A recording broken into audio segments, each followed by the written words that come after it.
ಡಾಕ್ಟ್ರೆ ನಮ್ಮೂರಲ್ಲಿ ಒಂದು 25 ವರ್ಷ ಹುಡುಗ ಹಾರ್ಟ್ ಅಟ್ಯಾಕ್ ಆಗಿಬಿಟ್ಟಿದೆ. ಮತ್ತು ನಮ್ಮ ಪಕ್ಕದ ಊರಲ್ಲಿ 28 ವರ್ಷದ ಹುಡುಗನಿಗೆಲ್ಲ ಬ್ರೈನ್ ಸ್ಟ್ರೋಕ್ ಆಗಿ ಪ್ಯಾರಾಲಿಸ್ ಆಗಿದ್ದಾರೆ ಸರ್. ಅದಕ್ಕೆಲ್ಲ ಏನು ಸರ್ ಕಾರಣ? ಅಲ್ಲ, ಇದಕ್ಕೆ ಮೇನ್ ಕಾರಣ ಅಂದರೆ ನಮ್ಮ ರಕ್ತದಲ್ಲಿ ಹೋಮೋಸಿಸ್ಟಿನ್ ಅಂತ ಇರುತ್ತೆ. ಆ ಹೋಮೋಸಿಸ್ಟಿನ್ ಅಂಶ ಜಾಸ್ತಿ ಆದರೆ ರಕ್ತನಾಳಗಳಲ್ಲಿ ಎಪ್ಕೊಟ್ಟೋದು ಜಾಸ್ತಿ ಆಗುತ್ತೆ. ಅದರಿಂದ ಸಡನ್ನಾಗಿ ಹಾರ್ಟ್ ಅಟ್ಯಾಕು, ಬ್ರೈನ್ ಸ್ಟ್ರೋಕ್ ಹೊಡೆಯುತ್ತೆ. ಈ ಹೋಮೋಸಿಸ್ಟಿನ್ ಹೆಂಗೆ ಜಾಸ್ತಿ ಆಗುತ್ತೆ ಸರ್? ಈ ಹೋಮೋಸಿಸ್ಟಿನ್ ಅನ್ನೋದು ನಮ್ಮದು ಅಮೈನೋ ಆಸಿಡ್ಸ್. ಇದು ರಕ್ತದಲ್ಲಿ ಇರುತ್ತೆ. ಅವಶ್ಯಕತೆಗಿಂತ ಜಾಸ್ತಿ ಇದ್ದರೆ ಅದು ಅದರಿಂದ ಪ್ರಾಬ್ಲಮ್ ಕೊಡುತ್ತೆ. ಈ ಹೋಮೋಸಿಸ್ಟಿನ್ ಹೆಂಗೆ ಸರ್ ತಿಳ್ಕೊಳ್ಳೋದು, ಹೆಂಗಿದೆ ಅಂತ? ಇದು ಸಿಂಪಲ್ ಆಗಿ ರಕ್ತ ಟೆಸ್ಟ್ ಮಾಡೋದು ಗೊತ್ತಾಗುತ್ತೆ. ನಮ್ಮ ರಕ್ತದಲ್ಲಿ ನಾವು ವಿಟಮಿನ್ B6, B12 ಅನ್ನೋ ಫೋಲೇಟ್ ಅಂತ ಇರುತ್ತೆ. ಆಹಾರಗಳಲ್ಲಿ ದೊರೆಯುತ್ತೆ.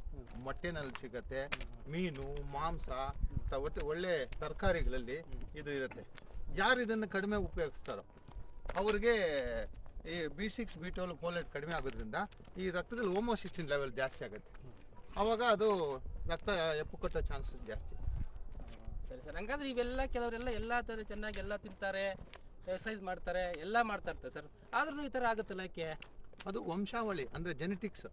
ಕೆಲವರಿಗೆ ವಂಶದಲ್ಲಿ ಹೋಮೋಸಿಸ್ಟಿನ್ ಲೆವೆಲ್ಲೇ ಜಾಸ್ತಿ ಇರುತ್ತೆ. ಅವ್ರಿಗೆ ತೊಂದರೆಗಳಾಗೋ ಜಾಸ್ತಿ ಉಂಟು. ಅವ್ರು ಸ್ವಲ್ಪ ಹುಷಾರಾಗಿರಬೇಕು. ಒಳ್ಳೆ ಆಹಾರ ತಿನ್ಕೊಂಡು ಡಾಕ್ಟರ್ ಹತ್ರ ತೋರಿಸ್ಕೊಂಡು ಮೇಂಟೈನ್ ಮಾಡಬಹುದು.